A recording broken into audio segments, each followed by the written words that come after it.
porque se ele não sumisse, eu não teria espaço na mídia brasileira, mesmo ganhando o 3º campeonato do mundo. Né? Aí ele falou, pô, você concorda com isso? E a única frase que eu falei verdadeira, quer dizer, que saiu da minha boca, eu falei assim, vai perguntar a ele por que ele não gosta de mulher. Foi a única coisa que eu falei. A série Senna, da Netflix, trouxe à tona muitas histórias inéditas sobre o ícone brasileiro da Fórmula 1. Mas, enquanto o legado de Ayrton Senna é reverenciado, uma rivalidade ainda ecoa nas memórias de muitos. Nelson Piquet, em uma entrevista, quebra o silêncio sobre a polêmica relação entre ele e Senna, trazendo à tona momentos tensos da rivalidade entre os dois. Em sua declaração, Piquet afirmou que o conflito foi iniciado por Senna e relembrou uma frase controversa que repercutiu mundialmente. Vai perguntar por que ele não gosta de mulher. Segundo Piquet, essa fala foi distorcida, mas acabou gerando processos e uma repercussão que marcou os bastidores da Fórmula 1. Confira agora no vídeo as declarações completas de Nelson Piquet e os detalhes dessa história que ainda divide opiniões.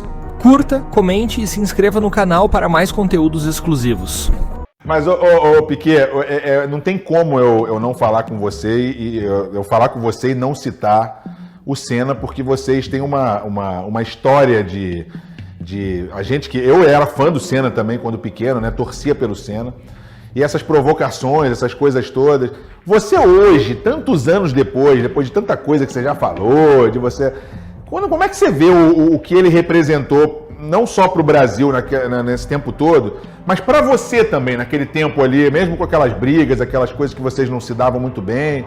Tem alguma coisa que você olha para trás e fala assim, não, pô, pensando bem, não era bem assim, ou sei lá, ou não? Você mantém as suas opiniões Na verdade, a história é muito simples, né? A confusão não começou de mim para ele, começou dele para mim, entende? Sabe, ele na verdade foi um jornalista do Jornal do Brasil, porque eu ganhei o campeonato em 87 e aí eu saí da Williams porque o ambiente lá estava um horror e aquilo que eu falei, eu fui pro melhor que pagava mais, mas era um time de merda, era um time de Lotus, eu fui visitar a fábrica, não gostei, isso, aquilo, mas eu falei, eu vim aqui para ganhar dinheiro 2 anos e acabou. E aí nós fomos testar no Rio de Janeiro. Essa é a história verdadeira, total. E aí um jornalista, a gente hoje não pode nem se falar, né? E naquele tempo a gente chamava o cara, negão, era um jornalista de cor, que eu era muito meu amigo, assim, todo vez que eu vim para o Brasil. Ele falou, pô, você leu. E aí, em 87, quando eu ganhei o campeonato, o Senna, que dava entrevista todo dia, toda semana, ele sumiu e voltou nos testes, isso de outubro até os testes de final de janeiro, no Rio de Janeiro. E aí esse moreno, que era jornalista do Jornal do Brasil, ele falou, você leu a matéria que eu escrevi? Eu falei, você acha que eu perco meu tempo a ler a matéria que você vai escrever, cara? É tudo uma brincadeira. Ele falou, então eu vou ler para você. E leu. E aí o Senna explicando por que ele sumiu. Porque se ele não sumisse, eu não teria espaço na mídia brasileira, mesmo ganhando o 3º campeonato do mundo. Né? Aí ele falou, pô, você concorda com isso? E a única frase que eu falei verdadeira, quer dizer, que saiu da minha boca, eu falei assim, vai perguntar a ele por que ele não gosta de mulher. Foi a única coisa que eu falei. E aí ele escreveu uma matéria grande, que eu toquei na sexualidade do Senna, isso, aquilo, e aí o negócio espalhou no mundo inteiro. Entende? E aí foi porque o Senna passou quase 3 anos na Fórmula 1 e ele não tinha nenhuma namorada, tinha um cara chamado Júnior que vivia do lado dele, isso, aquilo. E aí o pessoal contou a história toda, não foi eu contei. E aí, 4, 5 dias depois do teste lá, aí veio o notório público,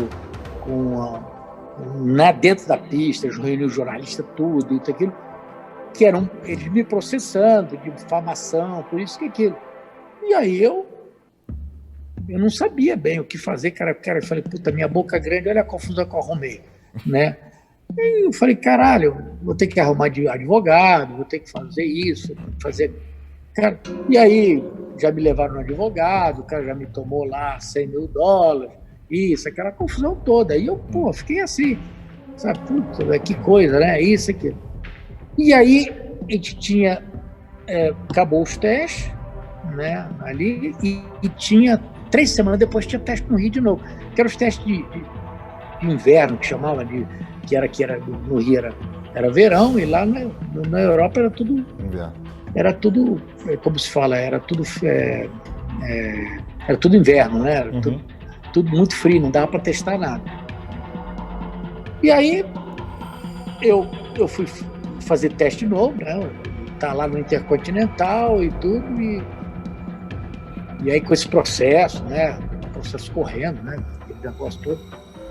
E aí quando eu estava indo no estacionamento, naquele tempo não tinha celular, aquelas coisas, né? Então, quando eu estava indo para pegar o carro, o cara da recepção me chamou e falou, olha, tem um telefonema do seu advogado lá na recepção.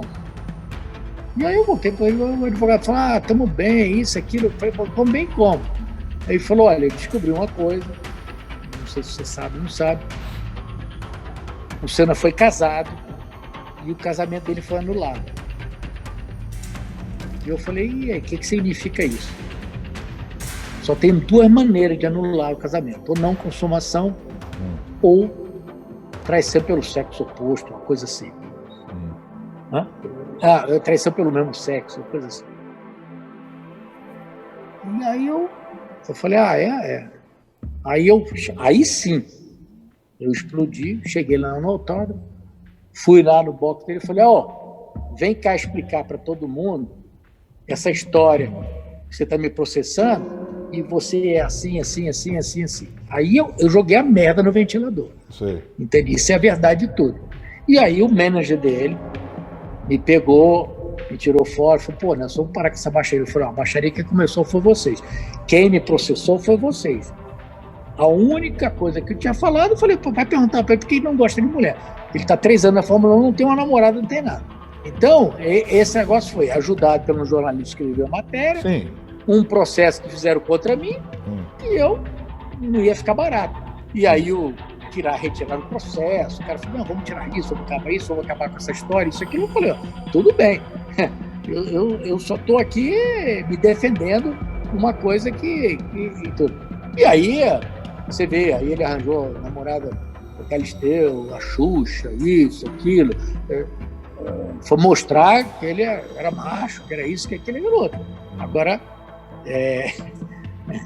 a história não é bem assim. Agora, hoje em dia, é a coisa mais normal do mundo. Naquela época não era. O pior é que depois disso tudo, vocês tiveram que conviver mais alguns anos, né, cara? Assim, até você... eu já estava fim de carreira. E aí que ele começou a ganhar. Pra você ver, eu ganhei 3 campeonatos do mundo, sabe... antes dele começar a ganhar alguma coisa. Sabe, a gente era de idades diferentes, de, vamos dizer, de épocas diferentes. Mas depois daquilo, vocês nunca, então, tiveram a possibilidade nem para ter uma conversa de querer acertar alguma coisa, ou de pedir, sei lá, não estou falando de pedir desculpa, mas assim, de repente, pelo menos, vamos deixar isso para lá, nunca, nem da parte dele, nem da tua parte. Não.